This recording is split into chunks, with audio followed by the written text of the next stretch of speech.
Penerapan integral dalam kehidupan sehari-hari. Nama saya Faturijal Ar-Rasyid. Mata kuliah kalkulus. Materi integral. Halo Mel. Hai Sep, loh kok kamu kayak bingung gitu ya? Iya nih, aku tuh pengen investasi. Soalnya banyak orang-orang yang ikut investasi. Kemudian jumlah kapitalnya setiap tahun bertambah, jadi aku tertarik itu. Terus aku juga ingin bisa memprediksi dengan modal segini berapa tahun jumlah kapital aku bertambah ya. Ada caranya Sep. Kita bisa menggunakan rumus integral. Mel, jelasinnya mendingan diperpos aja yuk. Hayu. Yuk. Nah yaudah, langsung aku jelasin di sini aja ya. Investasi adalah penanaman aset atau dana yang dilakukan oleh sebuah perusahaan atau perseorangan dalam jangka waktu tertentu demi memperoleh timbal balik yang besar di masa depan. Sebelum kita melakukan investasi, kita harus bisa menentukan modal yang akan diinvestasikan. Kemudian, kita ingin tahu perolehan kapital setelah beberapa tahun ke depan. Caranya bagaimana? Kita bisa menggunakan rumus integral. Sebelum kita lanjut ke contoh soal, kita harus tahu dulu langkah-langkah penyelesaian soalnya, yaitu: pertama, pembentukan modal. Pembentukan modal adalah proses penjumlahan persediaan modal atau stok modal. Proses ini haruslah kontinu sepanjang waktu, sehingga pembentukan modal ini bisa dinyatakan sebagai fungsi waktu. Hasilnya atau tingkat pembentukan modal disebut kapital, sehingga dapat dilambangkan dengan kata di kaitan menyatakan waktu. Net investment, keuntungan investasi. Laju pembentukan modal pada waktu T identik dengan net investment.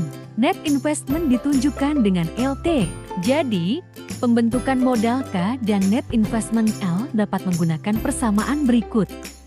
KTIT KT LTD IKTT.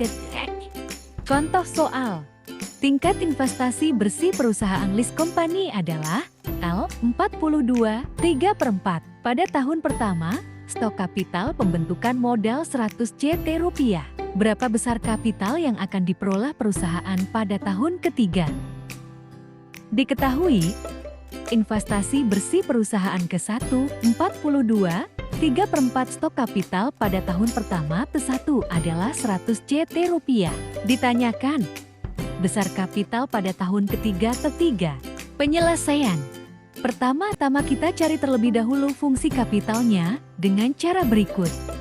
KT 42 3/4 42 3/4 1 3/4 1 tambah C 42 7/8 tambah C 168 T7/8 7 tambah C 24 T tambah C. Jadi, persamaan kapitalnya adalah T24 ditambah C. Kemudian, kita cari nilai konstanta C dengan mensubstitusi K1 100 dalam persamaan kapitalnya. KT 24 ditambah C K1 24 1 tambah C 100 sama dengan 24 tambah CC 100 sampai 24 76. Jadi, nilai konstantanya adalah C76. Untuk mencari besar kapital pada tahun ketiga, kita peroleh dari persamaan kapital dengan mensubstitusi T3 ke dalam persamaan tersebut, persamaan kapital T24 ditambah 76. KT 24 7/8 76 Kelvin 3 24 3 tambah 76 sama dengan 24 6,84 tambah 76 sama dengan 1 64,2 tambah 7 6 sama dengan 240,2. Jadi besar kapital perusahaan list company pada tahun ketiga adalah 240,2 juta rupiah. Gimana Sep, paham kan? Wah, paham sekali. Makasih ya Mel. Iya, sama-sama. Ngomong-ngomong, kok di contoh soalnya nama perusahaannya list company? Emang ada ya? Nggak ada sih, itu cuma cita-citaku saja. Biar suatu saat punya perusahaan dengan nama list company. Semoga tercapai. Amin. Amin.